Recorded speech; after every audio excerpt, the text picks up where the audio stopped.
सभी धर्म प्रेमियों को जय श्री राधे कृष्ण और पुत्रदा एकादशी की बहुत सारी शुभकामनाएं। एकादशी हिंदू धर्म में अत्यंत महत्वपूर्ण व्रत माना जाता है।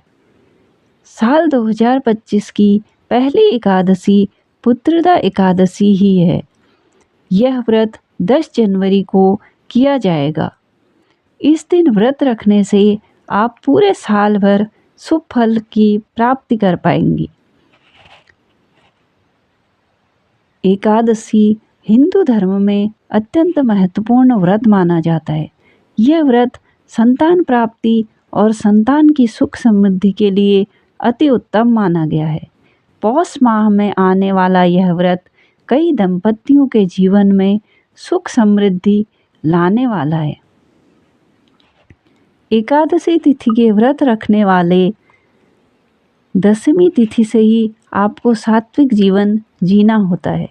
इसके बाद एकादशी तिथि के दिन प्रातःकाल जल्दी उठकर स्नान करना चाहिए और व्रत का संकल्प आपको लेना चाहिए। पूजा स्थल पर भगवान विष्णु की प्रतिमा या चित्र स्थापित कर विष्णु भगवान को गंगा जल, रोली, चावल, पुष्प और तुलसी दल अर्पित करना चाहिए। इसके बाद दीपक और अगरबत्ती जलाएं।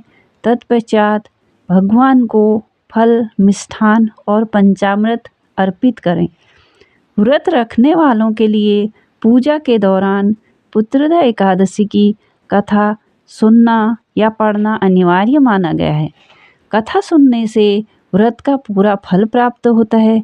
इस दिन व्रत रखने वालों को दिन भर भगवान विष्णु के नाम का जप करना चाहिए। व्रत का पारायण द्वादशी के दिन सूर्योदय के बाद ही करना चाहिए। इस दिन ब्राह्मणों को भोजन खिलाकर दान दक्षिणा दें और फिर स्वयं भोजन करें। आइए सुनते हैं एकादशी व्रत की कथा। महाराज युधिष्ठिर ने पूछा, हे भगवान, आपने सफला एकादशी का महात्म्य बताकर बड़ी कृपा की।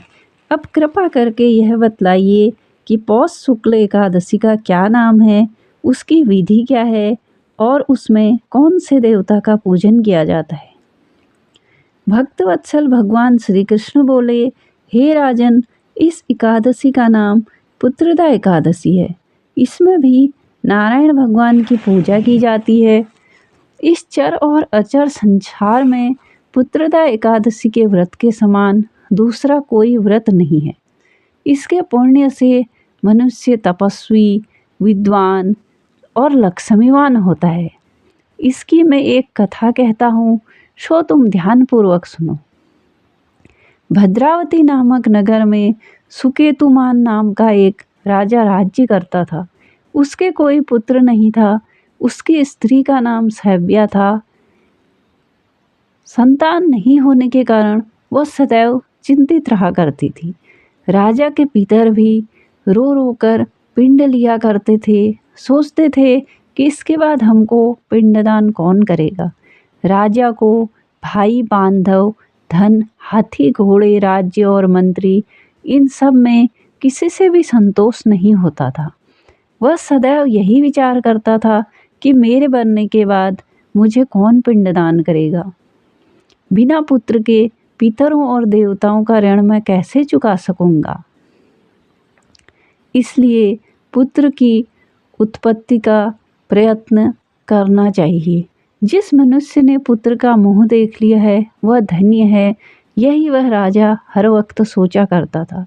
उसको इस लोक में यश और परलोक में शांति मिलती है, अर्थात उसके दोनों लोक सुधर जाते हैं, यह वह राजा सोचा करता था। पूर्व जन्म के कर्म से ही इस जन्म में पुत्र, धन आदि प्राप्त होते हैं। राजा इसी प्रकार रात दिन चिंता में लगा रहता था।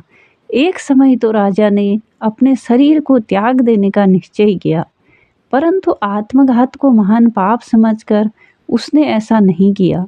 एक दिन राजा ऐसा ही विचार करता हुआ अपने घोड़े पर चढ़कर वन को चल दिया तथा पक्षियों और वृक्षों को देखने लगा। उसने देखा कि वन में मृग, सूअर, सिंह, बंदर, सर्फा आदि सब भ्रमण कर रहे हैं। हाथी अपने बच्चों और हथिनियों के बीच घूम रहा है। इस वन में कहीं तो गीदड़ अपने कर्कश स्वर में बोल रहे हैं, कहीं उल्लू ध्वनि कर रहे हैं। वन के दृश्यों को देखकर राजा सोच विचार में लग गया। इसी प्रकार आधा दिन बीत गया। वह सोचने लगा कि मैंने कई यज्ञ किए, ब्राह्मणों को स्वादिष्ट भोजन से तृप्त किया, फिर भी मुझको दुख प्राप्त क्यों हुआ। राजा प्यास के मारे अत्यंत दुखी हो गया और पानी की तलाश में इधर उधर फिरने लगा। थोड़ी दूरी पर राजा ने एक सरोवर देखा।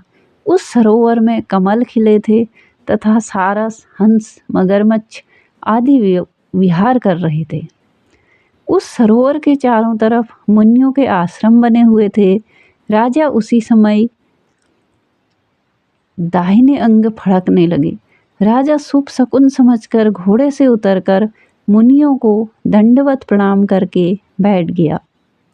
राजा को देखकर मुनियों ने कहा, हे राजन, हम तुमसे अत्यंत प्रसन्न हैं। तुम्हारी क्या इच्छा है, सो कहो। राजा ने पूछा, महाराज, आप कौन हैं और किस लिए यहाँ आए हैं, कृपा करके बताइए। मुनि कहने लगे, हे राजन, आप संतान देने वाली पुत्रदा एकादशी है। आज संतान देने वाली पुत्रदा एकादशी है। हम लोग विश्वदेव हैं और इस सरोवर में स्नान करने के लिए आए हैं। यह सुनकर राजा कहने लगा, महाराज, मेरे भी कोई संतान नहीं है। यदि आप मुझ पर प्रसन्न हैं तो एक पुत्र का वरदान दीजिए। मुनि बोले, हे राजन, आज पुत्रदा एकादशी है, आप अवश्य ही इसका व्रत करें। भगवान की कृपा से अवश्य आपके घर में पुत्र होगा। मुनि के वचनों को सुनकर राजा ने उसी दिन एकादशी का व्रत किया और द्वादशी को उसका पारण किया। इसके पश्चात मुनियों को प्रणाम करके महल में वापस आ गया। कुछ समय बीतने के बाद रानी गर्भवती हुई और 9वें महीने पश्चात उसका एक सुंदर पुत्र हुआ। वह राजकुमार अत्यंत शूरवीर, यशस्वी और प्रजापालक हुआ। श्री कृष्ण बोले, हे राजन, संतान प्राप्ति के लिए पुत्रदा एकादशी का व्रत करना चाहिए। जो मनुष्य इस महात्म को पढ़ता या सुनता है, उसे अंत में स्वर्ग की प्राप्ति होती है और उसके सारे दुख दूर होते हैं। जय श्री राधे कृष्ण।